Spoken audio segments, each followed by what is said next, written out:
Yeah, well, that's just like your opinion, man.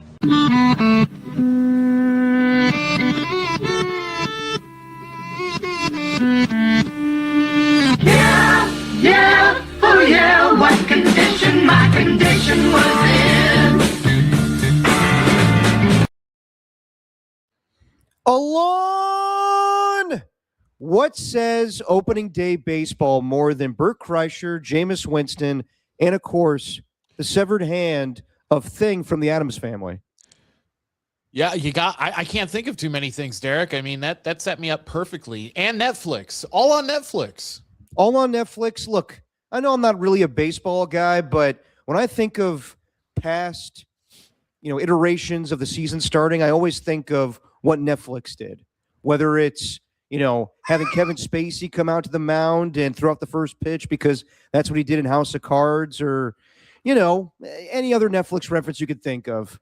I know we'll get to it. The start of baseball season, I know a lot of Giants fans were upset with the way that the season started with, the Giants being on Netflix against the Yankees. But I think Giants fans are more upset with the way the team played as opposed to the actual broadcast of the first game. But how are you doing, Alon? I'm doing great. Watched a lot of baseball this weekend and saw the A's get swept earlier today, and Giants haven't really been able to score runs, so it's been good all around for the two teams that I watch the most.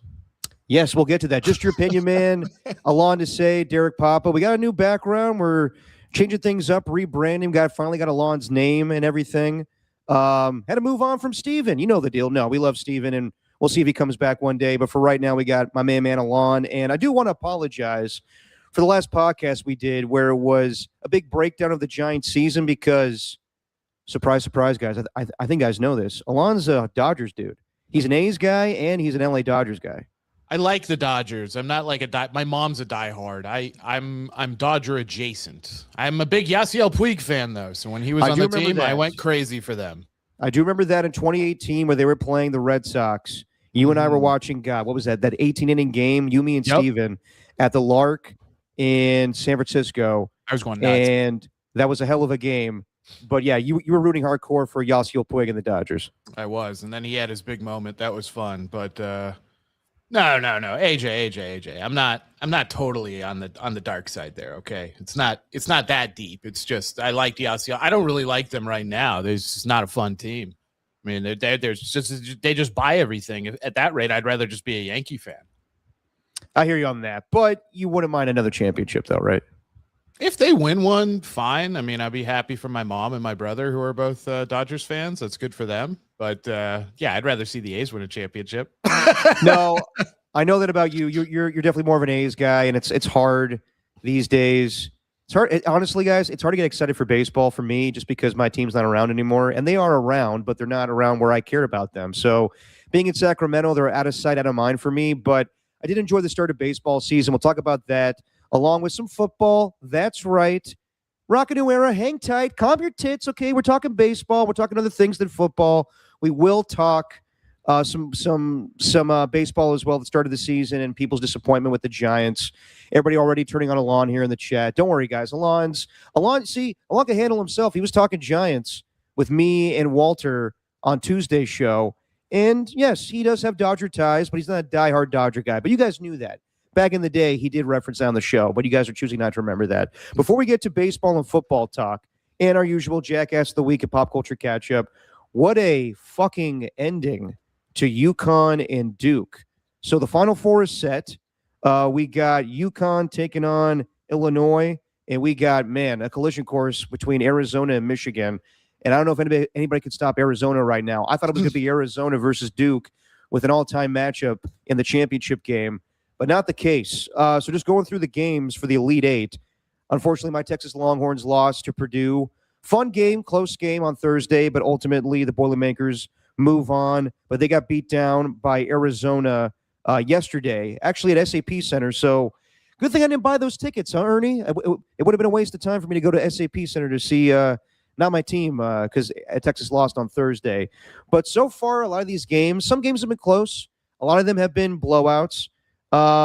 Duke had a close one the other day against St. John's. I thought that maybe the Fighting Caliparis would move on, but not the case. So Duke plays UConn today.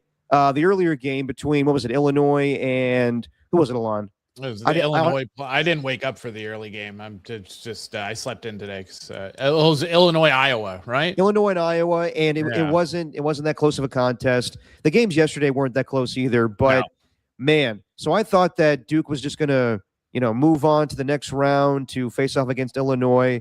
They were up 44-29 in the first half, and then completely flipped in the second half, where it pretty much was the same thing for UConn. In the second half, UConn outscored Duke 44-28. Duke is just playing conservative. You know how it is in college basketball, where you get a big lead and you're just trying to maintain that lead, kind of playing a little Marty ball there to just get enough out in front of the other team. And I thought they were going to win this game with 10 seconds left. UConn sent somebody to the line. He missed one free throw. Then he made the other one. So it's 72-70. You got the Boozer brothers out there. They're trying to keep away, or they're trying to play keep away.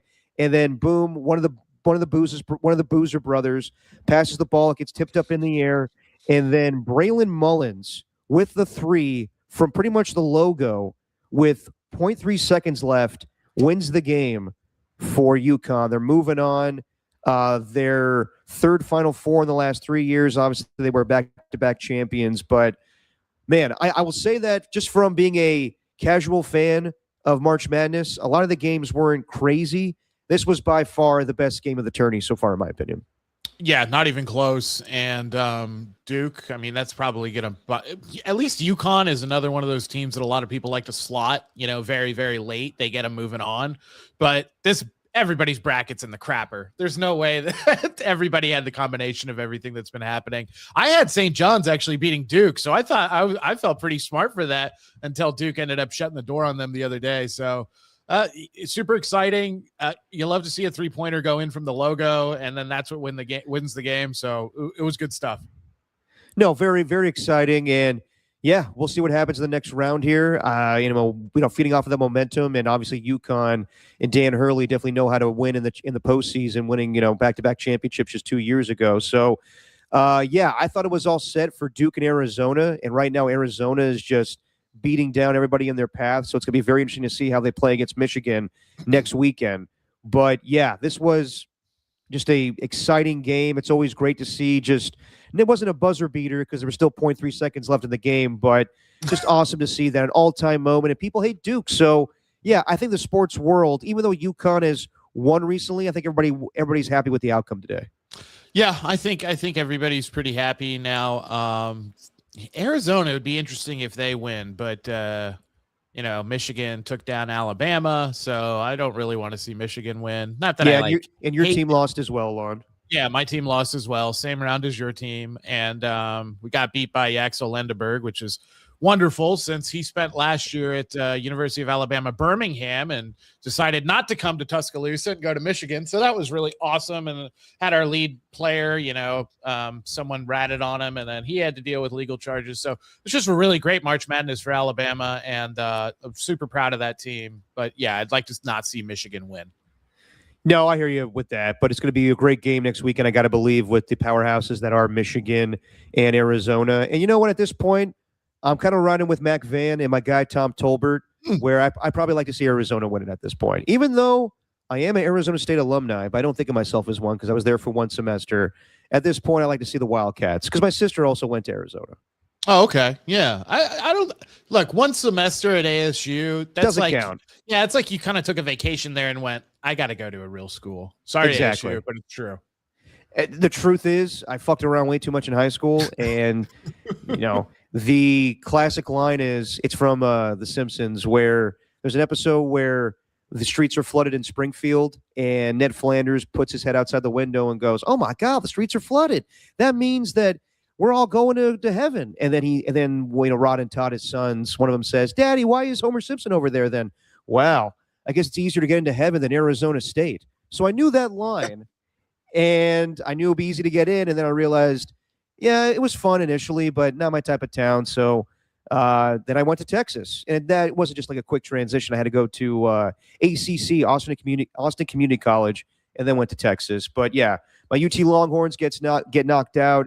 Alon's Crimson Tide are out, so I think we'll root on the Wildcats going forward. We got some people in the chat here calling out Alon for his Dodger fandom. But not too much. As AJ Cruz says, Alon's my guy, but I'm still hella sus on Derek. Of course you are. Of course you are. That's just me. Rock a New Era. I'll give Alon a pass as long as he says fuck the Dodgers. Not I doubt he'll saying say that. that. I'm not. Yeah, just me. Not my style. Not my style. Not his style. Not his style. AJ Cruz now. Wait, Derek is a Longhorn or a Wildcat? Man, Derek is a chameleon. Not really. I'm a Longhorn. I'm just rooting for my guy Tom Tolbert. Went through a lot this year with his heart, so definitely I'm glad he's back on his YouTube channel and want to see his Wildcats win, and for Steve Kerr as well. But let's talk about some baseball as the regular season is upon us now. We went through the whole preview show with Walter the other night, and now the Giants are 3 games into it, and they're 0-3. But just to get your thoughts on the way the season started, Alon, because a lot of people, we took calls at KMBR. Baseball is a very traditional sport, and people love opening day. They love certain things. They love John Miller coming out and being the master of ceremonies for it. And when you come out and have, this kind of ridiculous, like, neutral site feel, like it's an exhibition where they don't even do this for like regular season football games where it's like, here come the Yankees. And they have these taxi cabs and these dancers, and they're all coming out to lean back by the terror squad. Then they got a trolley car, a cable car coming out for Tony Vitello and the Giants. I think a lot of people were turned off by that. I think people kind of hated the whole spectacle of Netflix. I can't say about the broadcast. I didn't watch. I was at the game with Copes and Marcus Boucher and John Curley and everybody from KMBR. We had a great time, but if I'll be honest, I've been to a lot of Giants opening days. It did not feel like a traditional opening day. The broadcast itself, I can't really say. I know that people were upset with Bert Kreischer kind of introducing the whole thing. He's okay. Like he's not my favorite comedian. He always takes his shirt off, but I don't mind him. I love Jameis Winston. I thought he probably was the highlight of the broadcast. I thought initially the severed hand from Adam's Family was going to throw out the first pitch. Thank God there was some normalcy where they had, the great managers from back in the day of Dusty Baker and Bruce Bochy throwing out the first pitches. But it was weird. But I would tell people, I know that baseball fans expect a certain thing. But baseball fans have expectations of how the season should start. It's based in tradition. But baseball is getting away from tradition. Look at everything they're trying to change. The pitch clock, the ABS system. Like, Rob Manfred really doesn't give a shit about tradition. And I'll be completely honest, baseball is more of an older sport. And when I mean that, I mean like for, an older demographic. Rob Manfred's trying to get away from that audience. So I know that it was weird, but I would say, if you're expecting this thing to go away, it's not. There's going to be more streaming when it comes to sporting events. So even though everyone bitched and complained about it, and I completely understand that, it's not going away anytime soon. No, it's here to stay. And at least on some of these really big, like opening day / night events like this, maybe you're going to have other select games. You definitely see this becoming way bigger for something like the WBC in the future as well, or even around like All-Star Weekend. That could also happen. We'll see a lot of this kind of bigger than just baseball kind of stuff. I mean, it was fine. Derek, I wanted to ask you, before I ask you about what the environment really was like there. After watching it on television, I was like, why they picked the Yankees? They picked the Yankees because the Yankees have a global and definitely nationwide fan base. And they went, this will give it, like you said, more of that neutral site kind of feel. And it definitely did. You could tell that while watching on TV. But it looked like a great day. I mean, a little windy. But yeah, there was a whole bunch of cross promotion stuff. I didn't mind the Jameis Winston thing because Jameis Winston knows ball. Like guy was a pitcher at Florida State. Like guy knows how to play baseball and knows baseball for sure. I thought his little bit with Harrison Bader was really good. Yeah, that was really fun. But I'm glad the regular season is here. I don't think we're ever moving back to more of a conventional opening of the season. It's just not going to happen. But what was the environment like there? Were Giants fans, and I'm talking more on the Giants side because the Yankee fans always think this is their year, right? But for the Giants fans, were they really thinking that, confidence or just happy to be there kind of deal, or what was it like? I would say Giants fans are always confident going into baseball season because they live for this. There's a lot of listeners that come to our remote shows and just care about baseball. They love to hear us. They love dirty work, but they're not NFL fans. They're not basketball fans. They're Giants fans. They watch 24/7 just to hear some Giants news, and they pay attention to every spring training game. So there's a certain section of the fan base that are always are expecting a world championship and playoffs. Anything they do, they'll be all for. Buster could do no wrong. Tony Vitello is going to win championships for this organization. And then there's certain fans that are reasonable. They're like, yeah, we'll see what happens here. I don't know. I didn't love the offseason. I don't love the moves. I'm not a big Luis Ariz guy, or I'm not a big Harrison Bader guy. I'm skeptical of Tony Vitello. Those fans, I think, are actually living in reality. But I mean, I get it. Like, if you're a fan and you're excited about baseball season starting, then you should be excited. But I think the vibe at the ballpark on Wednesday was, this is, I'm glad that baseball is starting, but this is not my opening day. And I don't I couldn't tell you how many fans told me, like, opening night, what is this? Like, what are we, the A's? And you don't need to disrespect the A's at the same time. But I think you and I grew up with the A's opening, their season on opening night. I remember Sonny Gray almost pitching a no-hitter against the White Sox, I think back in 2015. The A's had opening days like when I was younger in the early 2000s, but really, I always remember the NCAA championship coinciding with an A's game against the Angels. That's how they had their season open. But I think the overwhelming opinion from Wednesday night was, yeah, okay, the season's starting, but it really starts on Friday. It was a weird deal where they had an off day on Thursday, but I think a lot of fans were just like, yeah, okay, we'll do this weird Netflix game with the Yankees, and then we actually start the season on Friday. But it was kind of the same result. Yeah. No, it was. I thought, did you catch any of did you go back and watch any of the Netflix stuff or anything like that? I saw clips. I'm a big Jameis Winston guy. He's come a long way with obviously a lot of things that he's done in the past, but as a entertainer, I mean, I think he's still a backup quarterback with the Giants right now, backing up Jackson Dart, but he's going to make an easy transition when he retires into television. And he's just a natural, goofy guy. So, yes, he played baseball at Florida State. He was chopping it up with Max Fried and Harrison Bader. He caught up with our guy from Digital, Austin Scott, which those two guys are like two peas in a pod when it comes to like having no shame when coming up to people. So our guy, Austin Scott, who works for us at KBR, he's a young guy. He just went up to Jameis Winston. He goes, hey, so how do you think he would bat? How do you think you would bat against Logan Webb? And he goes, I'd probably get 30 hits off of him. And then Austin was like, what? 30 hits against Logan Webb? And then Jameis Winston got like semi-offended where he was like, well, I'm 1-for-1 against Max Fried. I think he has more Cy Youngs than Logan Webb. Ooh, that's pretty good. Okay. Truth is, neither have a Cy Young. Oh, doesn't matter. It sold me. Yeah. Sold me. That's the confidence. That's the confidence right there from Jameis Winston. No, I love that. I think Jameis Winston is awesome, and yeah, I think he's still backing up there in New York. So the reason I asked you if you watched any of it, because I had maybe the biggest laugh, and I'm not an anime guy. I don't watch any of this stuff, but there's this show called One Piece, which Netflix has been promoting the hell out of.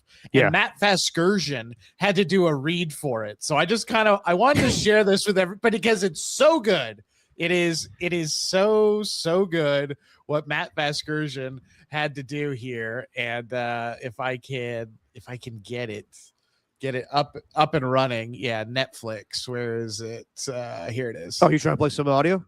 I got you right here. Sweet. There we go. Alon's got admin status. Here we go. Check this out. Matt Vasgersian had to say all of this stuff. Had Pirates, and it looks like he's going to try to pitch. There it goes. Come on, Chopper. Close. But it's caught by a fan in the bleachers. Yeah, you heard the captain. Chase your dreams. One Piece Season 2 is streaming right now. So that's the kind of stuff that Matt Vasgersian had to do throughout the broadcast. He had to go, wait for Netflix, now streaming this, now streaming that. And it was quite the wild ride on that Netflix stream. So you missed out, Derek. It sounds like it. Like I caught some clips and some people were giving shit to Matt Vasgersian. Let me just say this. I have enormous respect for Matt Vasgersian. The guy is a Bay Area, in my opinion, legend to come from, Berkeley and then been doing baseball and football, the XFL. He's fantastic in the 30 for 30. This is the XFL. And he's a baseball guy. He knows his shit. He said a couple times Brandon Webb instead of Logan Webb. Honest mistake, but that's enough to piss off Giants fans. Giants fans just want to hear a crooked kite, but I totally understand that. To start a season, them on television. People are so attached to their baseball broadcasters. But again, it's not going away. This is going to happen more and more. They're probably going to increase the games on Netflix in a year. And there will come a day where there are no RSNs. There are no local broadcasts. It's all going to be through streaming platforms. So I understand that the older demographic is used to a certain thing with baseball and broadcasts. That's going to change. I think that people just kind of need to get on board with that. But as far as the baseball itself, bad start to the season for the Giants. And the Yankees are just a better team. Even though Aaron Judge had the golden sombrero and struck out 4 times, they dominated that first game 7-0. And Logan Webb had a bad outing, gave up 5 runs in that second inning. It's all not on him. The defense wasn't great. Willie Adames has gotten off to a sluggish start at the plate and, playing a shortstop right now. But the whole team offensively is not hitting well. And, with Logan Webb, my initial reaction was, well, should he play to the WBC? Everybody in the WBC is kind of struggling right now. Aaron Judge, he started the season. What is he? He's 2 for 13, 7 Ks, but has 2 home runs in the last 2 games against the Giants. And then Logan Webb had a bad outing. Paul Skeens couldn't even get out of the first inning against the Mets to open the Pirates season. But I don't put a lot of stock into that. I think everybody will be fine. But then Friday we go to the ballpark, and it's the true opening day for the Giants. And after having, I guess it was 3 hits in the loss to the Yankees on Wednesday, they come back to the ballpark, get shut out again, and lose 3-0. It had 1 hit. And I was surprised by this note from Susan Slusser. It is the first time in Giants franchise history that they were shut out in back-to-back games to start a season. I was shocked by that. So then after the game, Tony Vitello says, you can blame me for this loss. And, we played that audio in the postgame, and I was like, that's just Tony being Tony. That's just him being the leader of the team, falling on the sword. And some Giants fans were like, oh, please, like, you're going to take the blame for this? And I'm like, well, what do you guys want? Do you want Bob Melvin, who just says, guys, we'll go back to the ballpark tomorrow? Or do you want a guy that takes accountability? I had no issue with that. And then yesterday, on Saturday, Tony Vitello changes the lineup a little bit. He has Willie Adames bat 6th, and he's asked about it before the game and says, I got to have guys that are not, trying to just chop away when you're down 5-0 and keep striking out. And that's not an insult towards Willie Adames. I think he's just being honest. Then people had a problem. Not a problem, but this was kind of a thing on social media where during the game, Ken Rosenthal was a Fox broadcast with Joe Davis and John Schmaltz. Not Schmaltz. Schmaltz. I do too. For whatever reason, I add a little Yiddish to John Schmaltz's name. But they're doing the broadcast, and people have a big problem with Joe Davis doing Giants games because he's the Dodger guy. But they interview Ken Rosenthal interviews Tony Vitello, and they're asking him how he's getting adjusted to being a major league coach now, a manager, I should say. And he says, it's kind of weird. I can't talk down to guys anymore, and all these guys are the same age as me. Now that's a little, I would say, inaccurate because Tony Vitello is 47 years old. The oldest guy on the team is Robbie Ray, who's 34, and he's 13 years older than him. And people are like, so Tony Vitello can think they can talk down to guys? No, it's a harmless joke. It was a harmless joke. And then some people after the game, the Giants lost again 3-1. They had 9 hits, but through 3 games, they've been outscored 13-1. And then after the game, people questioned Tony Vitello as far as some moves that he didn't make. Through 3 games, he only had 1 substitution where he had Willie Adames out of the game. He had Jared Oliva, the new guy, pinch run for him. There was a question in the 8th inning about Jung-Hoo Lee. Should he have been out there against a lefty? They brought in Gerard Encarnacion. And I would say there's a lot of time to nitpick and criticize Tony Vitello. it's 3 games to start his career. I would say blame the team. Like, we gave the team a pass last year, in my opinion, where Bob Melvin was on the chopping block because he wasn't lively or passionate during press conferences. You're not going to get that with Tony Vitello. Like, 3 games into it, he's already pissed off. The team needs to hit. Rafael Devers can't go 3 for 12 with 4 Ks through 3 games. He can't strike out 3 times in a game either. Willie Adames needs to get things going as well.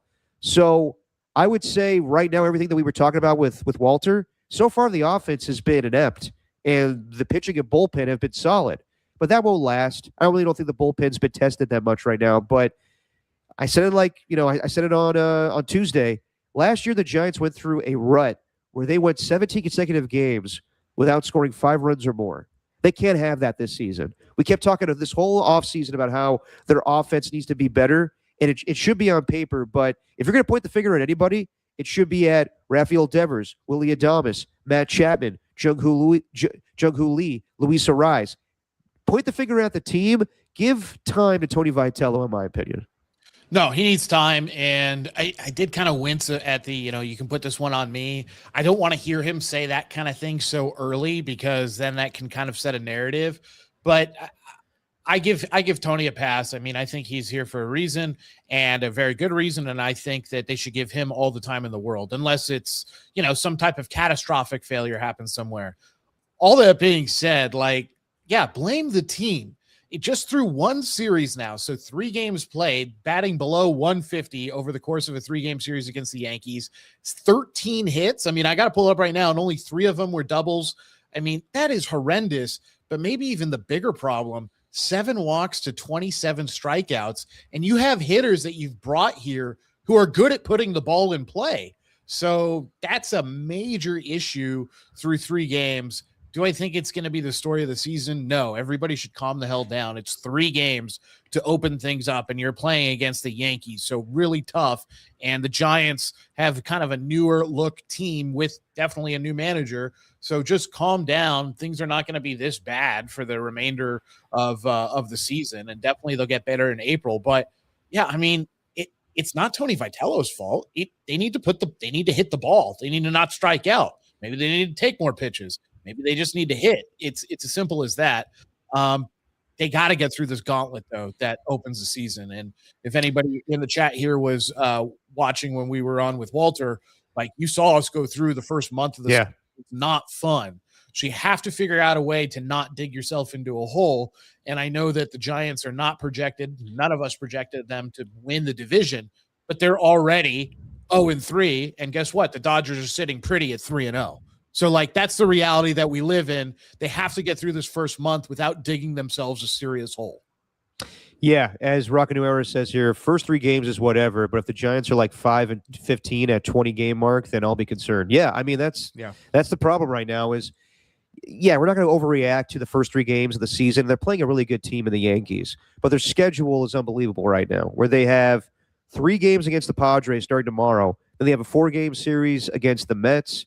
Then I believe it's the Phillies after that, and I'll get you everybody here. Just hold on 1 second. It's a strong start to the season as far as just opponents. So yes, Yankees, then 3-game series against the Padres, then hang on here, 4-game series against the Mets, 3-game series against the Phillies at home. Then they go to Baltimore. I know Baltimore wasn't a good team a year ago, but they made additions this offseason. They play the Reds that were a playoff team a year ago. Mm-hmm. The Nationals in Washington, maybe get by that team and win that series. And then you have a 3-game series against the Dodgers the week of the draft at late April. So I'm not going to overreact right now, but to Rocket's point, if they start losing games fast here and it snowballs, then you're off to a rough start.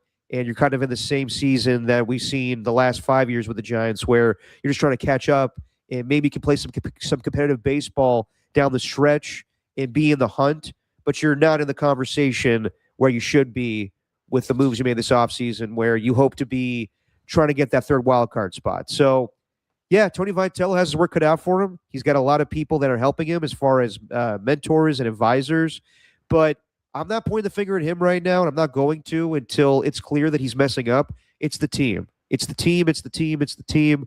Point the finger at the offense right now. Yeah, no, it's the team. I agree. Point the finger at the offense. I guess because they'll start their series tomorrow against San Diego on the road, and they'll go against Walker Buehler. So maybe a little bit of a reprieve since he wasn't exactly his normal self last year. But I mean, he could easily get it back too. I mean, the guy was kind of turning into maybe a borderline, really darn good second pitcher in a rotation there in those early years with LA. So, I mean, it doesn't get easier. You got to go on the road to a division rival, a team that has been battling over the past few years to be really darn good. So they got to figure it out. If they can come out and at least just hit the ball, that would be a really, really good sign. And they're going to need to give some run support to Landon because that's who's going to be taking the mound for them. So we'll see. I actually think the Giants have a pretty good chance in that series, but they're going to need to get off onto the right foot. And as you said, Alon, already, the Dodgers are 3-0. That's no surprise. They swept the Arizona Diamondbacks. And they already got Edwin Diaz coming out, doing the light show and everything. And they're doing a live version of Timmy Trumpet. I know people kind of over that, and they're definitely overseeing good players on the Dodgers and Edwin Diaz coming over to be their closer. I got to say, though, I know this is not going to make Giants fans happy either, but Mason Miller has a better walkout song. The whole light show in San Diego, when he comes out to Korn's Blind, that whole like, are you ready? And then when lights come out, and I kind of like that a lot better. And I do like Mason Miller, former A. He's on the Padres now, but I think that walkout is more badass than Timmy Trumpet at this point. I watched a clip of it this morning, actually, and I went, ooh, this is a little different. I like this. This is pretty not good. bad. The only thing, I wish the PA guy was a little more like Mason Miller. Like, I wish it was a little more, instead it was like Mason Miller. And it definitely, it's too baseball. Like it was too baseball. Yeah. At that point, it's a WWE show where it's a monster truck rally where it's like, are you ready for Mason Miller to rip your face off? Yeah, no, that's what I wanted, and I didn't get it. And I was like, that guy could have broke character for just a moment there, just for Mason. Yeah, I agree with that. It kind of like harkens back to Trevor Hoffman back in the day where he came out to Hell's Bells, is it Hell's Bells? Yeah, with AC/DC. I thought that was badass, but it's going to be interesting in the NL West this year. We'll see if the Giants keep pace with all those other teams. And as I said, as far as the other matchups, the Tigers, they win that series against the Padres. I mean, their pitching already is dominant. I think, did the Mets sweep the Pirates? I don't know about that one. I didn't keep track of every game, but the fact that Paul Skeens got pulled. No, the Mets did lose. They didn't sweep the series. Okay. But they're coming out looking strong. The Mets are this season. So, we'll see how it goes with this MLB season. You never know. Some teams you expect to be contenders or not. But I think the teams that we expected, the Dodgers, the Mets, the Phillies, all those teams in the National League, they're going to be there. So the Giants got to keep pace in their own division. All right. Let's move over to a little football, guys. And I know Rocco Nuera, AJ Cruz, hang with us, okay? It's going to be a good football conversation. So we need to talk about this because we did the preview show with Walter on Tuesday. But this is about a week old when it comes to news, but I wanted to get to it because it kind of impacts something going on right now. Jackson Smith-Njigba signed a new contract. He got I wrote down here, Jackson Smith-Njigba, last Monday, he signed a 4-year, $168.6 million deal. That pays him $42.15 annually, making him the highest paid receiver in all of football, and he gets 120 guaranteed. So across the board, whether you look at AAV or guaranteed money or total value, JSN gets it all. He now outranks the likes of Jamar Chase and Justin Jefferson, and I was interested to see if he was going to get that type of deal because I think he had a solid season a year ago, an all-time season when it comes to receivers, having 119 receptions, 1,793 yards, and 10 touchdowns. He was the offense for the Seahawks. There's a lot of, different things that made that offense go, but it was really all predicated on him. So, do I think he's the best wide receiver in football? No.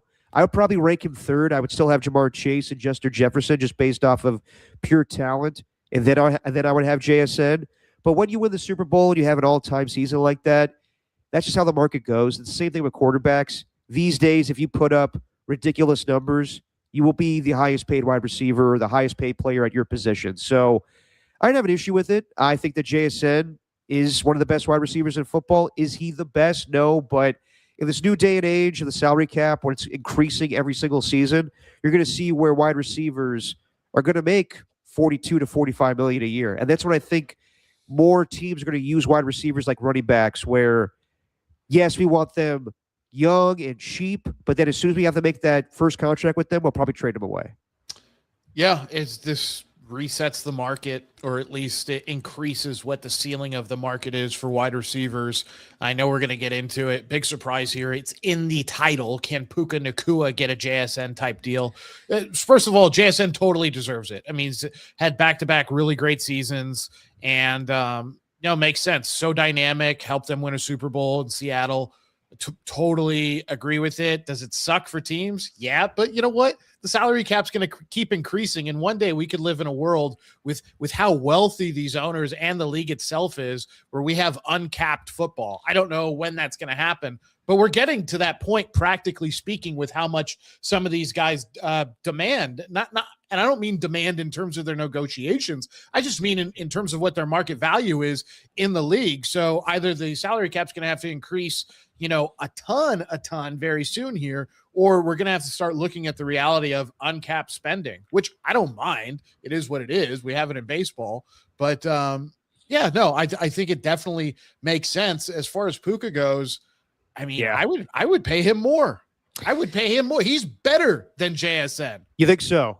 Even with the allegations. Well, we'll get to that. But if you had to rank it right now, along like the way I would do it, I would have Jamar Chase 1, Justin Jefferson 2, JSN 3, and Puka 4th. I think Puka right now has the best hands in football, and he gets open, like a 50-50 ball, or tight contested coverage. He's always getting those. He gets open. He catches everything. He's unbelievable. Does he have the speed of those wide receivers? I would say no. Now, I've seen him break away that unbelievable performance he had against the Seahawks on Thursday Night Football, where he had over 200 yards receiving. That's where he has breakaway speed and he overpowers DBs. But as far as I'm going stride for stride with one of the best corners in football, can I outgain them? That's where I always think of that clip of JSN against the Jaguars. I forget the DB's name. I think it's like Montere Brown or something like that. But he's stride for stride with JSN, and then JSN just overpowers him. It gets open. That's where I give it more to JSN just on his speed alone, where Puka, to me, is unbelievable in how he gets open. It catches everything, but the speed is just not there for me. No, that's not his game. The speed game's not there for Puka. He's definitely a hands guy, big-bodied, more of a big-bodied receiver, more physical, more strong. And then I also see what you're saying, Derek. Maybe there you have to discount him a little bit because of the fact that he plays with Matthew Stafford, and JSN hasn't played with a Matthew Stafford, a future Hall of Fame quarterback. So maybe that goes into it a little bit as well. I basically have your same rankings. It's just Puka's ahead of JSN for me. I value that kind of receiver a bit more. A guy who doesn't need to necessarily always create separation, a guy who can win the aerial battle. That's one thing I really love about Puka, and he catches the ball. No, he does. And he had more receptions than JSN a year ago, 129 receiving yardage, 1,715 and 10 touchdowns. So pretty even with JSN. But the thing is, you can pay Puka Nacua because you're going to do this where you're going to pay Puka and think that Matthew Stafford's not going to be there for the long haul. He's going to retire maybe after this season. So you could definitely give him 42 to 43 million a year. Or maybe a little bit more, maybe 45 Puka gets, because everybody on that team, as far as making money, Trent McDuffie, they're going to have to make a decision on Byron Young. In a couple years, maybe next year, they have to pay Jared Verse. But you could pay Puka. It depends on the quarterback situation. Maybe they get their new quarterback in the draft this year. We'll see. Maybe they get Anthony Richardson, and maybe it's a cheap situation when it comes to their next quarterback after Matthew Stafford. But they can pay Puka. The question is, should they? Because not anything with him on the football field. He's incredible, and he deserves that money. He is a huge question mark with his decision-making right now. It's kind of Antonio Brown-esque. And we're not there yet, but some of the things that he's decided to do in the last calendar year makes you wonder, like, should we give this guy a lot of money? Is it going to go to his head a little bit? So we all know what happened with the live stream the week that they played the Seahawks, and I don't think that was a distraction. I didn't think that that's what led to the loss. It was just a bad look. Going on Aiden Ross's live stream and making it an anti-Semitic gesture. Whatever you think of it, the bottom line is he should not have done that. And I don't think that Puka Nacua knew what he was doing. I think that he was just having fun with young guys, and Aiden Ross said something completely stupid and wanted him to make a gesture, and Puka just went along with it. But I don't think he knew what he was doing. I think he handled everything fine afterwards. There's some questionable stuff where he tweeted about some referees, but that's just guys being angry and foolish on social media. Now, the timing of what happened this week is interesting to me. JSN gets the contract. Everybody's wondering, is Puka going to get his? And Puka has to get a contract this offseason. It's different than JSN, where he was a first-round draft pick. He gets the fifth-year option. Puka was a fifth-round draft pick, so he doesn't get the luxury of having a fifth-year option. So they have to pay him this offseason, or he walks next March. So they're going to pay him. It's just a question of how much money he gets. But it's interesting to me when JSN gets his contract, and there's conversations about Puka and his decision-making, and then we get these allegations, this lawsuit reported by TMZ, this woman that knew Puka Nacua hanging out, I believe, on New Year's Eve. She alleges that Puka bit her, and he left teeth marks in her skin, and he did say vulgar anti-Semitic comments while they were hanging out. And Puka says this is bullshit. None of this is true. I guess the latest is the woman. There was a restraining order as well. She dropped the restraining order, but she's still suing Puka. As far as the bites, he says they were horseplay, whatever you want to make of that. He denies adamantly that he ever said anything anti-Semitic. And I think that, look, I'm not going to say this woman's lying by any means. I don't know the whole situation. I think that maybe, what has happened in the past, it's an easy thing to say that Puka said these things. If he did bite her and it's a whole thing with that, then that's, we're talking about like Marv Albert stuff here. Like, I don't condone any of that. Like, seriously. No, but seriously, like, look it up. Marv Albert, did some terrible things. With Puka, it's just another, could this be false? It could be, but let's wait till we get all the facts. If the bottom line is whatever happens here, Puka needs to show better judgment. That's just the bottom line. He can't be doing this type of shit. He can't be biting women. Like, that's unbelievable. I can't believe I'm saying that. And I like to give him the benefit of the doubt when it comes to him not saying any anti-Semitic things. But then again, he did do that on the live stream. I don't think he knew what he was doing, but it was bad judgment. So the Rams, they'll probably take their sweet time with this. In the end, they probably will pay him, but they have to get all of the facts out there of what the hell happened with this girl. Even if none of this stuff happened, just the fact that it's blown up like the way it has for Puka, it's going to discount that contract somehow, some way. I mean, the Rams can totally tell him, like, hey, Puka, we're going to pay you, but we're not going to give you $40 million a year, even if we think you're worth it. It's just, we can't.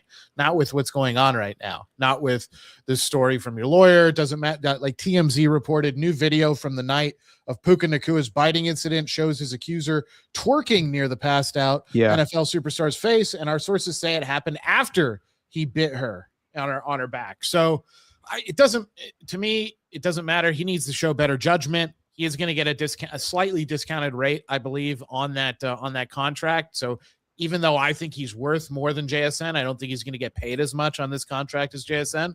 And that's because of his poor judgment. And I laughed at the Marv Albert thing because I was thinking of an old, this was years ago when your dad and John Lund were on the radio. Yeah. They brought it up, and John Lund, I thought, had the line of the year that year. My fax machine is broken. Yes, come up to my room. And I still think about that to this day. It was so funny. But yeah, just don't. Anytime someone makes fun of Marv with my dad, it's always the same thing. Be nice, be nice. Be nice. Yeah, I know. He's a legend. Yeah. He's a legend. Yeah, your dad does. He's a legendary biter too, Dad. Yeah, that's true. That's true. So anyway, yeah, I had to giggle at that, but Puka's got to show better judgment. The Rams can pay him, and because Matthew Stafford will eventually be off the books, and they need to keep him. He's a great player for them, Yeah. so they need to keep him. But yeah, just all these players, just a word of advice, don't do any of this stupid crap. Like, you're just costing yourself. Number one, it's wrong. Number two, if you're totally selfish and only thinking about yourself, you're hurting your bottom line. So don't do it. Yeah. No, he just needs to show better judgment. And who knows if any of this stuff is true, but you don't see the stuff with Jamar Chase. You don't see the stuff with Justin Jefferson. You don't see this with the highest paid wide receivers in football. So if Puka Nacua wants to be in that class, he needs to be a consummate pro off the field as well. And he's shown poor judgment. I'm not going to count the stuff like associated with his brother. His brother is his own person. With Puka, I know you live in LA and, it's fun. And who knows what happened. As you mentioned, Alon, there's a video with this woman twerking on him after the fact that he bit her. So maybe it was kind of, I don't know, foreplay or whatever. But I don't want to go into that. That's whatever happened. And hopefully we get the facts. If Puka Nacua did something wrong, then he should be punished for it. If not, then let him go on with his life and get this contract. But if you're going to get this money, show that you could be a Hall of Fame person off the field and have no more of these headlines. Just be focused on football, because I got to tell you, there's nothing more entertaining than Sean McVay being flustered in a press conference after a loss, not only to answer questions about how they lost the game, but answering to Puka Nacua and like, what live stream? I don't know anything about that. What they were in our building? I don't know anything about that. Like, he was rattled by the whole situation. I'm sure he's pissed off about this whole thing that he's got to answer to Puka Nacua and the TMZ report. But yeah, we'll see what happens. But I do think at the end of the day, they'll probably pay Puka. Yeah, I think he's going to get paid. It's just going to be slightly less than JSN, and that's because he done effed up, son. That's why he done effed up. Just real quick, the NFL owners meetings are going down in Florida right now, so we have some news coming out. It sounds like we got to prepare for replacement refs for this season, because there's a rule in place that they're going to vote on where if replacement refs make just an egregious decision during a game, then the league office can come in and be like, no, you guys got this wrong. We're going to overrule you here. So get ready for that. I hope we don't there's so many months before the season starts. I just wish they paid these guys full time. It doesn't make sense to me. The NFL makes billions and billions of dollars, but yet we can't pay officials full time. So that will be a topic of conversation this offseason, and we'll have memories of 2012 with the whole fiasco of the Fail Mary and the Seahawks and Packers. I got to believe they get something done before the regular season starts, because nobody wants to see referees that are at the amateur level. Like, we see so much criticism this day from people on social media when it comes to referees. I can't imagine the NFL goes into the regular season with replacement referees. That would be terrible. Yeah, replacement referees were bad the last time it happened. If it happens this time, and use the word I can't, it's won't. And I know that you believe that too, in terms of the NFL won't pay these guys as full-time employees. I don't know why they won't do it, what the deal is with it, but if you want to be a real league, which the NFL is, it's completely ridiculous that you will not make your referees full-time employees. There's also some major advantages that come with making them full-time employees. You can full-time penalize them when they screw up consistently too. So that's a change that's been needed to happen for a while. I think the other thing they're talking about is tweaking the dynamic kickoff once again. Yeah. None of us want to see replacement refs. Also, none of us want to see some type of expedited back and forth review system every time a replacement ref makes a mistake. I mean, that just sounds awful. So a great start to the NFL season. They got to figure this out, because just replacement anything generally sucks.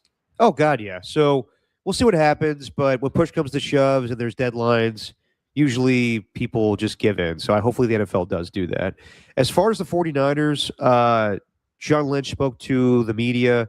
He was asked about the substations, and they did hire an independent scientist to come through. And as John Lynch put it, it's a nothing burger when it comes to the substations. It was never brought up with any free agents like Mike Evans or Christian Kirk. So not on the forefront of other players' minds. It has been brought up by other players, guys on the team, their concerns about it. But as John Lynch said, it's a nothing burger.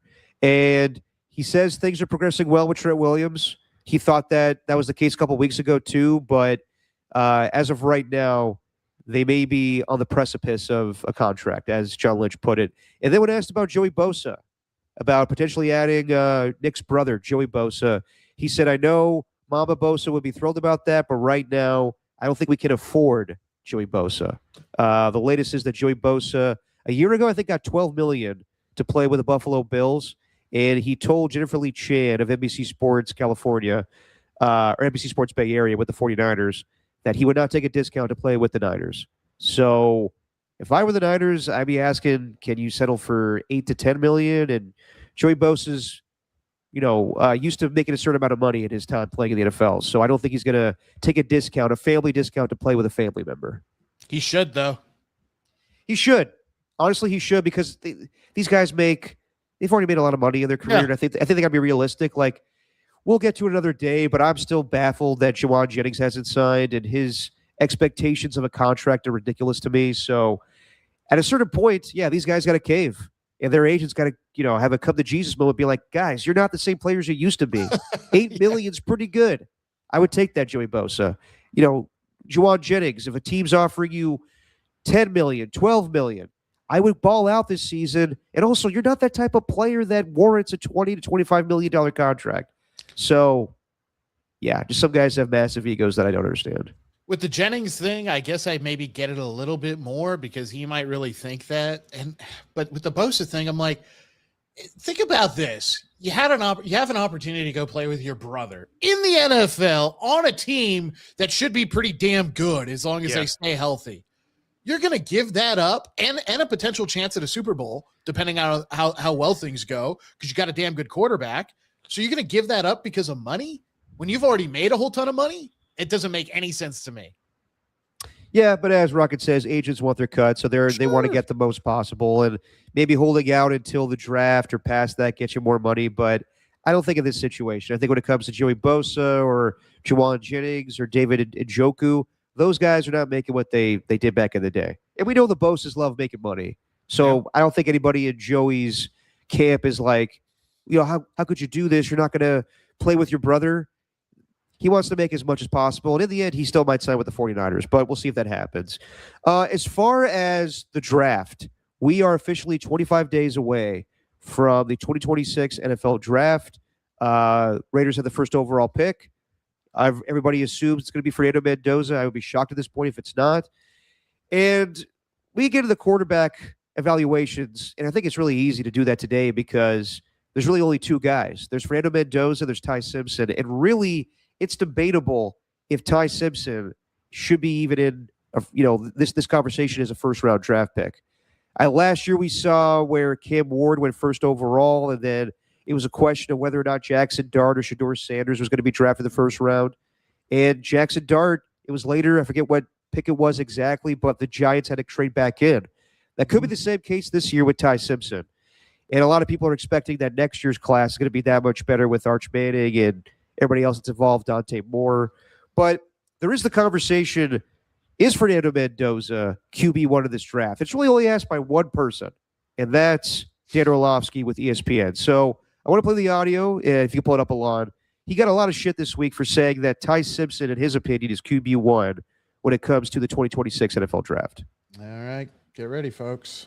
Ty Simpson has been a fascinating person in this draft, going back to the middle part of the season where he seemed to be trending towards QB1. Yeah. And then the season went on, and there became no question that Fernando Mendoza is going to be the first quarterback taken in this draft. Certainly that is at least the conventional wisdom, and Ty Simpson could fall anywhere in the first round. You have looked at the tapes. What are you seeing? I think Ty Simpson is QB1. I think Ty Simpson is the best quarterback in this class. I think when you look at the body of work and what was asked of these two quarterbacks, you have to start with the question, who needed to do more to carry their football team to play well? Ty Simpson, and it's not close between those two quarterbacks. Who took more games over throughout the course of the season?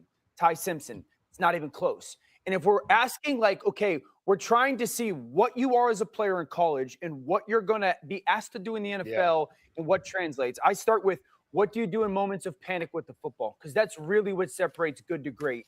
I would tell you that Ty Simpson is more consistent in that regard.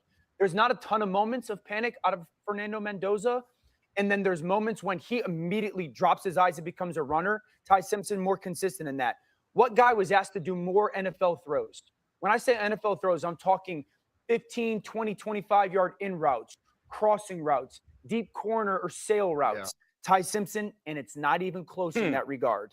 Downfield throws, the posts and the goes, I think they're close. Mendoza throws a lot of go routes, and he's good at it, but I think they're close. RPO, get it out. That's predominantly what Mendoza's offense was. Right. And then I think throwing on the move, they're both relatively equal. So when it comes to moments of panic and big throws, real NFL throws, I think it's clearly Ty Simpson. So it is, I mean, to be clear, this will get a lot of attention that you feel this way because you are, at this point, I think one of the people whose opinions on this stuff matter the most. And everyone has their opinion, and this is certainly going to be an unconventional one.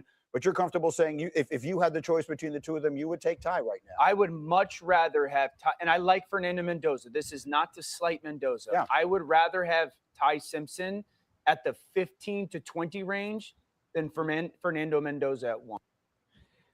Okay, so listen to the words he's saying. He's not saying Fernando Mendoza is bad by any means. He's also saying that Ty Simpson he's much more comfortable taking Ty Simpson in the 15 to 20 range as opposed to Fernando Mendoza first overall. And I kind of hear him on that because if I'm being completely honest, and I've said this to you in the past, Alon and Steven, Fernando Mendoza is a really solid quarterback. But is he a generational talent? No. He's not in the same, space as a Trevor Lawrence or a Caleb Williams or some of these other quarterbacks that have been drafted in recent years. Now, should that stop the Raiders from drafting him? Absolutely not. But when I hear the ceiling for him is like Kirk Cousins or Jared Goff, and I see a little Brock Purdy as well, I'm like, all right, well, okay, then that means he's never going to be the best quarterback in that division. He's never going to be better than Justin Herbert. He's never going to be better than Patrick Mahomes. But I do think that those guys in the right scheme thrive. And I think it's a perfect marriage with Fernando Mendoza and Clint Kubiak. But when I hear, Dan Orlovsky say he doesn't make NFL throws, Ty Simpson does more of that, I'm like, I disagree with that. But I don't really disagree with a lot of what he's saying. Do I think Fernando Mendoza is a better prospect than Ty Simpson? Absolutely. And I think we got to stop with this guy's saying already that Ty Simpson's going to be better than Fernando Mendoza. A year ago, everybody was saying that Shedeur Sanders should be a first-round draft pick or a top 10 pick. Look how that went for everybody else. We really don't know. We evaluate a ton of talent. We all think we're draft experts, but really no one knows shit.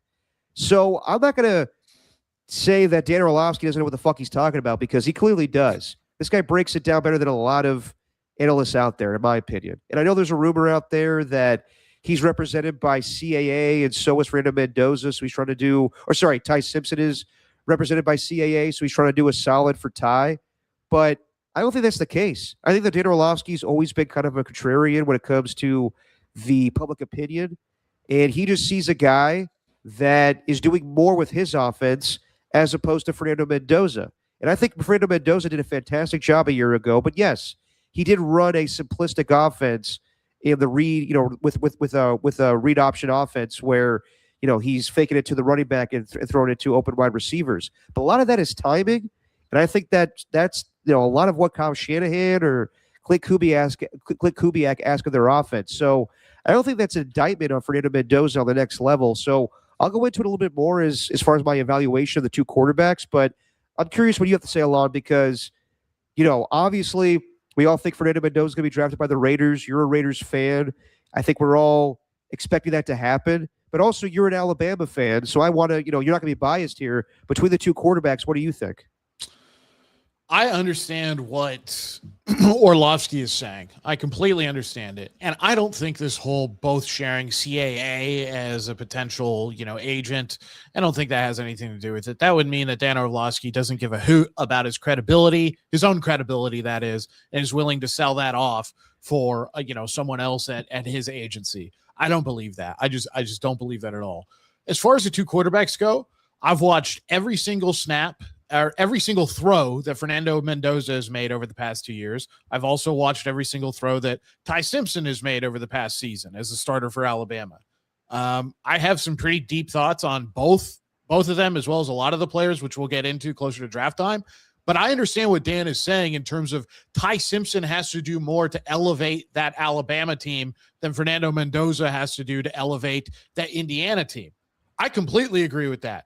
If we were going to make comparisons, and this is an Alabama comparison, Fernando Mendoza kind of gets to do what A.J. McCarron got to do as quarterback of the Alabama Crimson Tide all those years ago. He didn't have to be the superstar guy to elevate them. That being said, look at Mendoza's numbers as well as the film, and you can see that he clearly can do NFL things. Ty Simpson, though, had no running game at all this entire year. The defense did do pretty well, but they were also backed into a lot of corners as well because of lack running game. So that was a massive issue. So when Ty was on, he elevated that offense. And there was a moment during the season where it was like, hey, Ty Simpson, especially after that Florida State loss, we're looking at it like he has a chance to be the Heisman the way he plays. I will say this, Ty Simpson, very good at pre-snap. He sets a lot of the protections because that offensive line had a lot of problems this year. He had to carry a lot of the load for that team. But that does not mean that he is a better prospect overall than Fernando Mendoza. Yes, is the risk greater with taking a quarterback number 1 overall? Of course it is. So Dan is right on that. And I do agree that you'd be more comfortable taking a Ty Simpson later in the draft than you would with Fernando Mendoza early. But that should not change any of the Raiders' thought processes, and it shouldn't change anybody else's thought processes either. Ty Simpson's a very good quarterback, but who had the better season overall? It was Mendoza. And Mendoza, I know everyone says, oh, it's the intangibles, it's the leadership, or he didn't have to do as much. You turn on the tape, you can see there are some very good quarterbacks that he compares to over the course of the last 20 years, and they're better than guys like Kirk Cousins. They're better than guys like Jared Goff. Ty Simpson was the number 2, I believe, ranked dual threat quarterback coming out of high school. He has a load of different skills that he has. But at the same time, he didn't have as good of a season. And there's one knock on Ty Simpson. He is extremely volatile. And I'm not talking about it in his attitude. I'm talking about it in his accuracy. There are times where Ty Simpson comes out and he's extremely consistent. And he's on fire and it feels like the guy can't miss. And then there's times where Ty Simpson he low throws things, short arm stuff. And it takes him a while before he gets frustrated at himself to break himself out of it. So we'll get more into it as draft gets closer, Derek, because some film breakdowns for both of them. But people need to get off Dan Orlovsky for this. He's not saying Fernando Mendoza is bad. He's saying if he didn't have to pick number 1 overall, he would probably pick Ty Simpson. Yeah, and that's the thing I think people are not really hearing is there could be nuance to a conversation. And I think these days it's just easy to shit on somebody's take. Mm-hmm. Like I remember years ago when the Warriors were good, but yet people had a problem saying Steph Curry or Kevin Durant are the number 1 player in the universe compared to LeBron James. I remember Michelle Beadle and Paul Pierce and everybody that was on that pregame show on ABC was laughing somebody out of the room. Maybe it was JJ Redick being like, are you serious? That's what we do these days, where you're clowned on for like Darren Orlovsky saying, can you believe this guy thinks that Ty Simpson's better than Fernando Mendoza? And I'm like, that's his opinion. He's entitled to have that opinion. Is he right? Maybe in the long haul, yes. There could be a conversation to be had where Ty Simpson's a better NFL quarterback than Fernando Mendoza. But for right now, Fernando Mendoza is ready to play day 1 for the Raiders. Ty Simpson, he could be a first-round draft pick, but most likely he's going to back up Aaron Rodgers or Matthew Stafford. Like, that's the situation he's going to go to, and maybe that'll benefit him greatly to learn from those guys. But as far as the here and now, there's no question Fernando Mendoza's a better prospect. Now, the part that I do disagree with Dan Orlovsky and have a problem with him, actually, is he goes on the Pat McAfee show, and Pat's trying to state his case of why Mendoza's the better prospect. And he goes, you think about all the big games, and then Orlovsky goes, what big games, Pat? What big games? And they're like, are you out of your fucking mind? Did you not see the national championship and all those playoff games? And big-time throws, yes, maybe Ty Simpson does have more NFL throws of what what scouts are looking for. But as far as like big time throws, I'll go through with Fernando Mendoza. There's so many big time throws he had this past season. Yeah, Penn State, the game winner to Omar Cooper. They were leading that game big time, and they come back. That whole drive, he was incredible.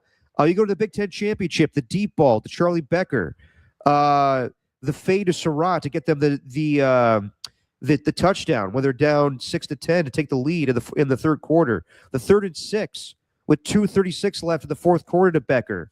The deep ball that he throws. The 4th and 5, the national championship, the back shoulder throw. All of them under Becker. The Raiders should have drafted this guy, Charlie Becker. The 4th and 5, where he runs the ball. And I know that Darren Orlovsky says like the panic meter. That's how he judges things, and that's how Kyle Shanahan judges things too with quarterbacks. How do you react in third downs? Like that's where I see a lot of Brock Purdy and Fernando Mendoza, where he's so decisive. I'm either throwing the football or I'm running it. And I don't think that his mobility is going to translate at the NFL level. I think that Ty Simpson's actually a better mobile quarterback. But the fact that Mendoza's like, all right, and yes, there were problems with protection and him getting pressured and sacked in the national championship. But at least I like the guy, like everything's in rhythm. The read option that he runs with Indiana, yes, it's set up perfectly for him, but at least he knows I'm throwing the ball to this guy. Or if these guys aren't open, then I'm running. The 4th and 5 in the national championship where he scores the touchdown, that's John Elway-esque. That's Andrew Luck-esque in the comeback against the Chiefs where he fumbles the ball but still recovers it and scores. You have to be big time in those moments. So, and not to mention the 3rd and 7 to Becker again, the back shoulder to ice the game in the national championship. Whether it's, back shoulder fades or intermediate, like short passes or deep balls, Fernando Mendoza can throw those passes. And honestly, go back and look at his tape with Cal. I'm more impressed with what he did with Cal as opposed to Indiana because he's not playing with a lot of talent there, and it's not pull read option there. He's just dropping back to throw. There's games against, I think it's Washington. Don't quote me on the opponent, but he had some comeback victories when he was a quarterback with Cal as well. So he has that juice. Again, like I make fun of him for how he is. He's kind of cheesy, but I don't think it's a question that Fernando Mendoza had big-time moments at the college level that will help him when he gets to the Raiders. Yeah, go turn on the Wake Forest tape when he was at Cal, or go turn on the Auburn tape, which was a game on the road. That's when Cal was doing that whole I forgot what was called in social media, but when Cal's social media was going wild, and then they also had that epic game against Miami. So that college game day went to the Calgorithm. That's what they were calling it because Cal was taking over everybody's college football algorithm. I mean, dude, that game against Miami where he's going up against Cam Ward, he was electric for 3 quarters. Yeah. Then Cam Ward showed off his Superman ability and came back in the fourth quarter. Yeah, so turn on all those games and you'll see a really good quarterback. Look, we live in ESPN is like the worst place for it sometimes too, because we have on record of people saying, well, sometimes you have to say kind of out of the box things in order to get a pop on ESPN. I don't think that's what Dan Orlovsky was doing. I think he generally believes in what he was saying. But yeah, I mean, this narrative that Fernando didn't play in big games or didn't make big plays happen, that's bunk. We know that's not true. And that's probably more of what Dan is getting crapped on for rather than his original opinion. You know, we don't crap on people for their opinions. It's the name of the show. Someone said that earlier here in the chat, and it's true. We don't. But yeah, to say like, oh, what big games? He can't come in with that because he played in plenty and he knows what he's doing. He's a good quarterback. His mobility, sure, that could be an issue at the next level, but you can't question the guy's leadership capability, and you cannot question his results. I don't care who he's playing with. And you can't question his results either, because I can make arguments for saying that Indiana was a less talented team than Miami was, or than other teams they beat. They were clearly far less talented than Ohio State. Ohio State was the most talented team in the country this past year, and they still beat them. So, you know what? He's able to overcome and elevate other players. That's something he's able to do consistently. And Ty Simpson has the ability to do that at times, but he's not as consistent as Fernando Mendoza. i.e., Fernando Mendoza is the Heisman winner and the #1 pick overall in the draft. Yep. I think when you have an all-time season like that, where you win the national championship and the Heisman, it's hard not to be the first overall pick. Like, he had a Joe Burrow-esque type season, not to the same level, but it was pretty unbelievable how much he accomplished. So, yeah, do I think that there's been better prospects in recent years? Yes. Do I think that Fernando Mendoza is like on the same level as like a Cam Ward a year ago? Yeah. Do I think next year there'll be better prospects? And am I a little biased with Arch Manning? Absolutely. But this is who the Raiders have right now. This is they don't have the first overall pick next year. They have it right now. So it makes sense to draft this guy. Meanwhile, we'll go through it a lot more as we get closer to draft. As we're 25 days away, and I know Rocket was asking what day is the draft. It is April 23rd. It's usually on a Thursday, 5 o'clock. We'll do the usual thing. I think me, Marcus, Boucher, and Adam Copeland will be doing our live show from Jack's Restaurant and Bar in San Jose. So come on through. But yeah, we'll be breaking down the draft a lot more. We talk about Mendoza versus Ty Simpson, Jeremiah Love, the wide receiver class, the pass rushers in this class. So, and Alon watches a lot more college football than I do. So it'll be good to get him on, and we'll have him, and we'll get some draft guys on. My brother Nick, I think, will join us again. We'll go through some prospects, the mock drafts. Hopefully Larry Kruger and my man John Middlecoff. So we will have you covered for the upcoming draft, the 2026 draft, where the Raiders have the first overall pick. Real quick here, I just saw this news. Similar to Max Crosby, a couple weeks ago, or maybe a week ago, the Browns were going to sign AJ Epinesa, pass rusher, formerly with the Buffalo Bills. I thought he's a pretty good pass rusher. I remember him picking off a pass against the Washington Commanders a couple of years ago. I think he's cousins with Dominic Pooty, so I thought he was an option with the 49ers.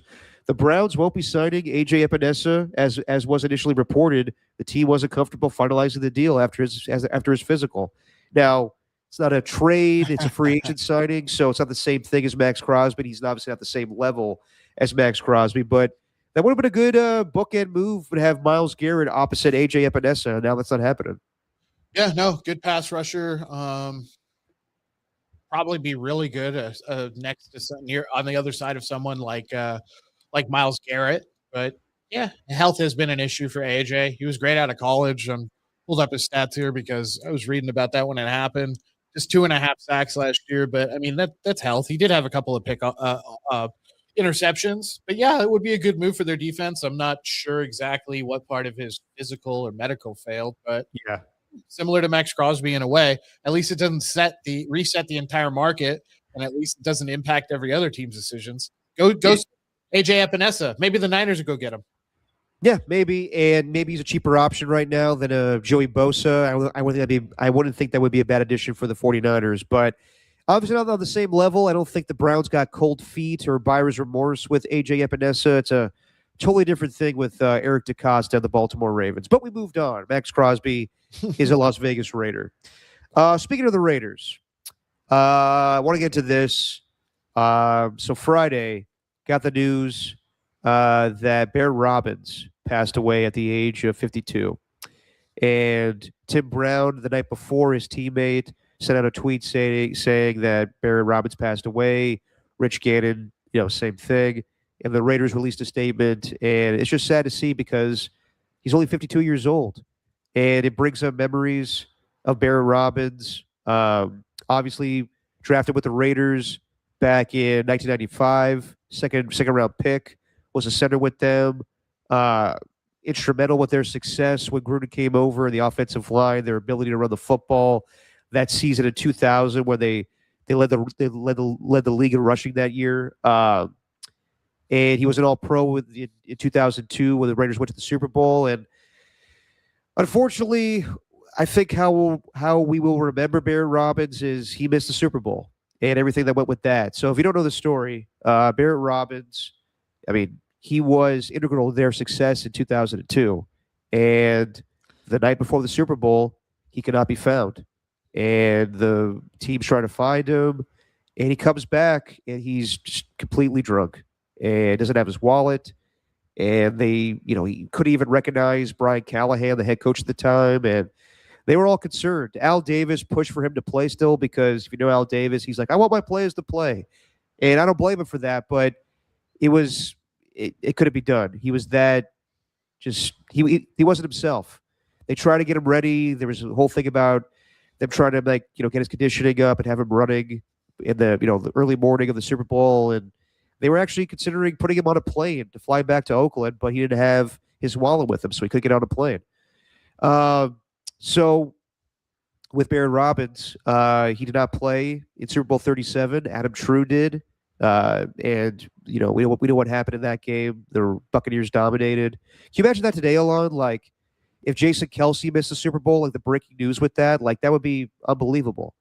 Yeah, it would break the internet, and people would be saying, we should postpone the Super Bowl. This is not a fair matchup. That's not what happened 23 years ago now. And but yeah, if a story like this, an all-pro center missed the Super Bowl because of that reason, yeah, it would just, with gambling now too, it would be insane. It would break the internet.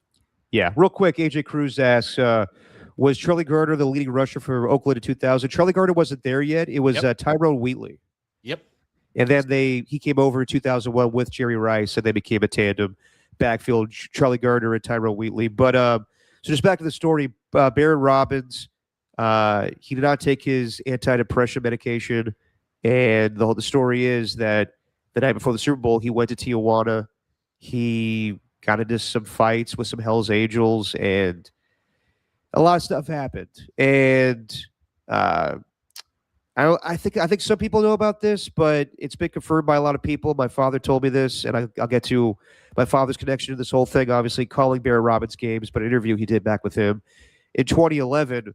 So my dad sat down with him. Barret Robbins went to prison in 2011. This was after his career. He had some violations with his parole when it came to some drug charges. And my dad went to go meet him in Miami, and he sat down for an interview. And my dad asked him, what drove you to not take your medication, to miss the Super Bowl, to go to Tijuana? And Barret Robbins was just like, a lot of factors in place. And my dad kind of pushed it because he heard some things, and it's been a rumor for quite some time. My dad asked him, was there a connection with your wife? And he said, what are you getting at, Greg? And my dad was like, was there a situation with a teammate and your wife? And Barret Robbins admitted to it. Yes. If people don't know the story, what led to Barret Robbins kind of going crazy that day was Terry Kirby, the kick returner, running back on the team, did have an affair with his wife. And it's not to say that Barret Robbins, he was an angel himself. Many reports of him having, affairs on his wife as well. Not on his wife, but cheating on his wife. And that just drove him over the edge. Obviously, when a teammate does that, it can drive you crazy. So that's what led to that encounter, is that he left the Super Bowl, he left San Diego, and the story that I've heard is that he went to Tijuana, got into a fight with a member of the Hells Angels, and almost beat a guy to death, and got back, and the Raiders were like, he's not playing in this game. Then in 2003, the next season, he was suspended 3 games to start the year, but he started 9 games that year. But the Raiders just wanted to move on at that point, and they released him in 2004. And then after that, his life just wasn't great. He, became an alcoholic. He dealt with his depression, and he went to jail numerous times. And my father, as I said, did an interview with him in 2011, talking about all of his demons and what he's going through. And I talked to my father about this interview a lot. My father claims that this is one of the best moments of his career, was flying to Miami. The Raiders are playing the Dolphins. And leading up to that week before the game, my dad went down with 2 producers from Comcast. They went to a jail where Barret Robbins was held. They sat down and did an hour-and-a-half interview. And he said it's some of the most compelling stuff he's ever been a part of. Just how in-depth he went, how dark it is, all of everything that's going through his mind, and that day before the Super Bowl. And he comes back to Comcast at the time, which is now NBC Sports Bay Area, and the people that ran the network at the time decided this is just way too dark for us to air. It's just way too much. So they decided not to do it.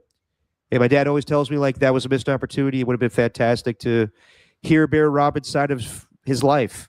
And I think about 6 years ago, NBC released what they called the never before seen interview with Greg Papa and Barret Robbins, but it wasn't the same. It was a podcast that had some snippets from the interview, but then it was kind of intercut with Tim Brown or Rich Gannon or other members of that Raiders team giving their side of the story. And we really want to hear what Barret Robbins had to say. So when I saw the news on Friday that he passed away, I can't say I was surprised just because he's lived a long and hard life, but it's just sad. The man dealt with depression. He was bipolar, alcoholism, everything involved. And unfortunately, you want to remember him for more than just his football career, but I think as sports fans, we'll remember him for missing the Super Bowl. We think about sad endings to careers, Antonio Brown or, O.J. Simpson, different things, obviously, not comparing the three of them, but Barret Robbins, his own story is sad. Just he was one of the better centers in football, and he had a terrible night, and he never got over that. So, yeah, and not to condone everything he's done in the past. He's been arrested for some awful things, but the story of Barret Robbins is a dark one, and I just see the reaction on Friday, Raider fans. If you know, it's a complicated deal. He's a complicated man, but he dealt with a lot, and so rest in peace to Barret Robbins at the age of 52, dying way too soon. Yeah, it was tough news. I'm right there with you, Derek. I kind of every once in a while think I wonder what Barret Robbins is up to kind of deal, because we didn't really know much about his whereabouts until after 2019, kind of around that time. So yeah, I wasn't surprised when the news popped up, but still really sad. Speaking of that interview that your dad did, NBC Sports California Bay Area, they did release, I actually watched it this morning. I think it's about 27 minutes long, around there maybe, without the players being cut in. It is much more of just a formal interview back and forth. But it's still probably not the entire tape, but it is still very, very good and worth watching. And it is very fascinating to hear what the lead up was, the kind of state of mind he was in, some of the problems that he was dealing with, and just kind of really peels the curtain back on kind of the, maybe not as much these days, but how things used to go even as little as 23 years ago for some of these guys, drinking like crazy, partying, doing things like that, and really doing it much more in a shadowy way than maybe it is now. So I highly recommend that. It's out there. It's called the Unaired something or other, Barret Robbins. If you just type in Barret Robbins interview YouTube, you'll be able to find it. It's definitely worth the watch. But I mean, it's sad too, because it happened when he was reaching the height of his career, right? So when he was a center, he was drafted by the Raider. Ernie, I see what you're saying right here, and you can find it on YouTube. So if you just go to YouTube and type in Barret Robbins interview, it will pop up, and you'll be able to find it, and you'll know it's Greg because you'll hear Greg's voice. And it's probably around 20 to 25 minutes long, worth watching. But anyway, he was at the height of his career. He had just been nominated not just to the Pro Bowl, but an All-Pro as well. And it was him and Kevin Mawai going back and forth for whoever the best center was in the league. Barret Robbins had gotten to that point, and he anchored that line. And I know Adam True had to come in and play for him in the Super Bowl, and I know the Raiders tried to get him ready to play. That wasn't going to happen. Guy didn't even know who he was or who anybody else was, basically. And you got to Google it. But that happened, and I'm not saying the Raiders lost the game because of it, but it definitely didn't help. And so just a sad story, because he was had a career that was on the ascendancy and was finally being recognized, and that ended his career for all intents and purposes. Like you said, Derek, came back the next year, didn't finish the season, and that was it. And then post-playing career, legal problems and all kinds of stuff. But it just it shines a light on what some of those players were dealing with, and it just shows really kind of the dark side of how some players used to live. He's definitely not alone in that story. There's for sure other players like him who have lived a similar life, I'm sure. No, definitely. It's just sad. And I did not know that that was posted on YouTube. So I'm actually going to go watch that once we're done here, because I'm curious to see what they included. I remember they came out around the same time that they released a podcast, and it was kind of the same deal where you hear the audio and my dad asking him questions, but it wasn't everything. So I'm curious to see what actually is posted. And you don't see my dad in the interview. You just see Barret Robbins. So I would love for one day the whole interview to be posted. And have all the details of everything that, because I think he talked to him for a long time, but I understand that things are cut, so it is what it is. You got to make things more, digestible for an audience. But yeah, it's a sad story. It definitely is. And again, not condoning a lot of things that Barry Robbins did, because you look at some of the details of what he was arrested for, some violence, towards individuals. And obviously, he was dealing with a lot, but you can't condone that. So he was a very troubled man. It was just sad to see that happen. So yeah, once again, rest in peace to Barry Robbins. There really is no easy transition to get from that. So we'll just do our usual thing of Jackass of the Week and Pop Culture Catch-Up. Alon, you got a Jackass of the Week? I do, and I hate to say it, but I think it's the easy, low-hanging fruit. It's Tiger Woods. Tiger Woods, y'all. Like, yeah, it's the second vehicle I think he's rolled over. I mean, yeah, maybe just start calling Uber, Tiger. I saw a photo of him outside just on the phone, and the car is completely rolled over, and I'm like, man, what are you doing? Come on, Tiger. You're better than this. And so, yeah. Jackass of the Week. Yeah, that's fair. Because, 6 years ago, I remember, I think it was during COVID, Tiger Woods was in LA. He was going down a windy road. He was trying to get to, I guess, like a celebrity thing he was doing with David Spade and Drew Brees, and he flipped his car over. Yeah. And leading up to that, I think it was leading up to the Masters or something. He did an interview with Jim Nantz where he was slurring his words. He did not look good. And I don't know what the fallout was with that. Was he inebriated while he was driving? I don't know the details. But yes, last Friday, same thing. He rolls his car and he's arrested for DUI. He wasn't drinking, but it's clear that Tiger Woods is dealing with a lot of pain in his life. And not like, emotional pain, but like just pain, physical pain of playing golf. And he has to medicate. He takes these pills, took the pills while he was driving or took the pills beforehand. And yeah, it's unfortunate, but Tiger Woods needs to be smarter before he, gets behind the wheel of a car, 100%. He can at least call AAA and sit in the car while they tow him or something like that. Yeah. I don't know. I only make a joke about it because no one was hurt. If someone was hurt, I wouldn't make the jokes. But he owns that town, Jupiter, Florida. Like, there's not a single person. Hey, Tiger, I'll give you a ride. I know you took a few Vicodin or whatever it is because of all the surgeries you had. Like, come on, buddy, don't drive. Yeah. Well, he's known in Jupiter, Florida for a lot of things. That's true too. He's pretty famous. He's well known for going around those Perkins diners, if you know what I mean. And Hooters. But yeah, we kid because no one was seriously hurt, but sad to see that happen with Tiger Woods once again. Yeah. For my Jackass of the Week, I'm going to go with the basketball gods, because we didn't talk about this a lot, but it's unfair for the basketball gods to look at a young player, Moses Moody, and say, you know what? We're going to have you just totally fuck up your knee when you're making a great play on Cooper Flag. You pick his pocket, you get the steal, you're going to the hoop, you're gonna slam it down for a dunk, and then boom, you have a patellar tendon or tear your patellar tendon, and yeah, it was gruesome. In basketball, when you have knee injuries like that, and the Warriors have been involved in so many over the years, Jimmy Butler, Kevin Durant, obviously with the Achilles, Klay Thompson, and it was funny, haha, but ironic that Klay Thompson was there that night. The Warriors are playing the Mavericks. That game goes to overtime, and Moses Moody, his patellar tendon just goes out on him, and you got to believe that he's out for the foreseeable future, where he's probably not going to play next year, and that just kind of throws a wrench to the whole plans of what the Warriors do when it comes to Steph Curry's last year under contract. And Tim Kawakami's reporting that they're going to go all out to get LeBron James or Kawhi Leonard.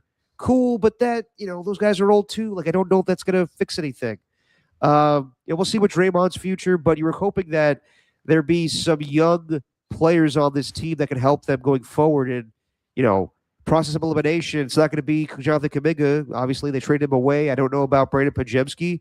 Moses Moody seemed the most promising, and for that, that's just unfortunate. Injuries happen. You're not going to be so mad about it, but I thought it was unfair for the basketball gods to do that to Moses Moody. Yeah, not great. Not great at all. And yeah, specifically, it's the patellar tendon, right? Is that Patellar tendon, yes. Yeah, so it just sucks. I mean, I hate it. The Warriors don't need this right now either. I'm not even talking about from a team competitive standpoint. I just mean like they don't need this in terms of their planning for the future and how they want to go about finally rebuilding when they need to do that. Yeah. And AJ Cruz asking here, so God is the jackass of the week, Derek? Nah, it's just the basketball gods. I thought they played a cruel joke on Moses Moody. But obviously I'm having some fun there. If you want like another jackass of the week, not really a true jackass of the week, but me and Copes talked about this after we went to the Giants game. Alon, you know the guy, Marlins man? Yep, know all about him. Yep. So I don't know if this should fall under the category of jackass of the week, but he was an interesting character, I'll say that. So we're at the game, me and Copes, and our friend Anthony Garcia, who does the in-game Jumbotron stuff for the Giants. He says, "Hey guys, what's going on? Hey, you guys interested in going to a party later tonight with Lucille and Marlins Man?" And I was like, "Lucille and Marlins Man? That sounds weird." But yeah, it's over at Hotel Via. And I was like, "Okay, I don't know if I want to party with Marlins Man and Lucille. Like, is Lucille going to be in costume?" So then our guy John Curley, who you know, Alon, and his family, I think, like built the Hotel Via. So he's like, "Yeah, I'll get us in." And so we go up, and sure enough, there's Marlins Man. And John Curley, when he's drinking, he has no shame. He's like, "Marlins Man, get over here. KNBR, we want to talk to you." And he goes, "Who are you guys?" Like, "We're with KNBR. KNBR, you guys gave me my start. You guys gave me the name Marlins Man. I was going to a World Series game in 2012, Giants Tigers. That's where I wore the Marlins Man jersey." So I'm kind of having fun with it a little bit because I know this guy is well known, but I'm just kind of like leaning it a little bit. I had a little bit of drink, so I'm like, "So Marlins Man, were you always Marlins Man? Like, was it like a lineage thing, like a superhero story, like with Black Panther? Like his father was Black Panther, and then the next one became Black Panther. So was your father Marlins Man, and then you became Marlins Man?" He goes, "Not the case. No, I was Braves Man. I originally was a Braves fan, and then I became Marlins Man. Truth be told, I really went by the creamsicle initially. That's what my jersey looked like. And then I put on the Marlins costume, and KNBR called me Marlins Man, so I ran with that." And then he's telling us stories about a lot of things, a lot of graphic things I won't get into, some sex stories, which was a little weird. But then he tells the story about how he sued the Marlins over how they were handling business. And he sued Derek Jeter, took him to court. And that's when I said, "Why Marlins Man? Why would you do that to Derek Jeter?" And then Marlins Man goes, "Because he's a piece of shit, that's why." So he was a riot. He claimed that he invented streaking in the 1970s at Florida State University. Said that he used to coordinate the orgies that would go down to the dorms. I won't go into more detail because the stories were really graphic. But the funniest part was he had like a sidekick, this guy that looked nothing like him, but was also wearing Marlins attire. And his name is Ken. And he is the guy that fills in for Marlins Man when Marlins Man can't make appearances. In which I'm like, are people always asking for Marlins Man? So whenever Marlins Man can't go to a sporting event that he's supposed to go to, Ken fills in. So Marlins Man finishes up with a very vulgar story back in the day of his adolescent days. And then I turn to Ken and I go, "So when Marlins Man's not here, do you tell these graphic stories?" and then Ken just started laughing. And he's like, no, I don't tell these stories. And almost like, like Penn and Teller, like where Teller or Penn's not supposed to, is it Penn or Teller? Yeah, it's Teller. Penn talks, Teller doesn't. Yeah. Yeah. Almost like in that situation, Marlins Man looks at both of us and he goes, "You're not supposed to talk. What is this?" It was so weird. So I'm not calling Marlins Man a jackass, but I will say he was a very interesting character. Actually, the line of the night, I'll say this. Copes was feeling himself, had a lot to drink. Marlins Man finishes up, tells a story, and then Copes goes, "Hey, Marlins Man, are you in the Epstein files?" And then Marlins Man goes, "No, but I got a lot of friends that are." And we're like, "Okay." And that's where we stop. Yeah, I don't. That's great. You know what? That's better than the game. And shout out to John It was better than Curley the game, for yeah. being able to get you guys into that building. But also, I don't know if I like Marlins man as much anymore. I never really had a real affinity for him to begin with. But okay, so I'm going to think of him differently every time I see him on TV now. The man who invented streaking at FSU in the 70s. So he claims a lot. So he claims. Yeah, all these things. Wow. Well, hard-hitting stuff with Marlins, man. I love that. Very hard-hitting stuff. It's kind of like with Dusty Baker claiming that he was the guy that invented the high five. I don't know if Marlins man invented streaking. I can't believe there's a person that took off their clothes and ran around naked before him. No. I'm never going to see him the same way again, ever. Nor should you. But we can move on. Okay, you got any pop culture catch-up, Alon? I do. I thought, more like pop culture news, but I think it's very fascinating that I guess there's a new Lord of the Rings movie going to be put into production soon. Oh. And we all know that Stephen Colbert now is going to have a lot of time off, right? Because, during the summer. Shows being canceled, yep. Shows being canceled. He is tapped as one of the writers for the new Lord of the Rings movie. Oh, is he a big-time fan? He's a super Lord of the Rings fan. So he's a big Lord of the Rings fan, and he's gonna get to write on a franchise or on a storybook, whatever, but for a movie that he loves. So I thought that was a pretty big pop culture news. That is. Wow, good for him. I always thought that Stephen Colbert would land on his feet, and that's awesome. Good for him. I'm not a big Lord of the Rings guy, and I don't know if we need more movies, but good for Stephen Colbert. As far as pop culture catch up, I got to be honest, I haven't watched a lot. I was busy going to baseball games this week and just been watching sports. But I did watch, as I keep binging Scream movies, watch Scream 4, and that's the one that came out like 10 years after the third one. Mm-hmm. You had like Emma Roberts and I'm going to screw up her name. Hayden Panettiere. Panettiere. She was in the movie Remember the Titans, and she's in this movie. I liked it. It kind of harkens back to the original ones a little bit more, and it's very the humor in it, like the meta self-awareness of it, I like a lot. I think it's so much like a parody where I think like Scary Movie is kind of redundant. Where Scream, I think, is like it's a parody in itself, and they acknowledge like remakes. So I thought it was really well done. Probably better than Scream 3, in my opinion. And then I still got to watch the Peaky Blinders movie. I still want to watch that, but I haven't got around to it yet.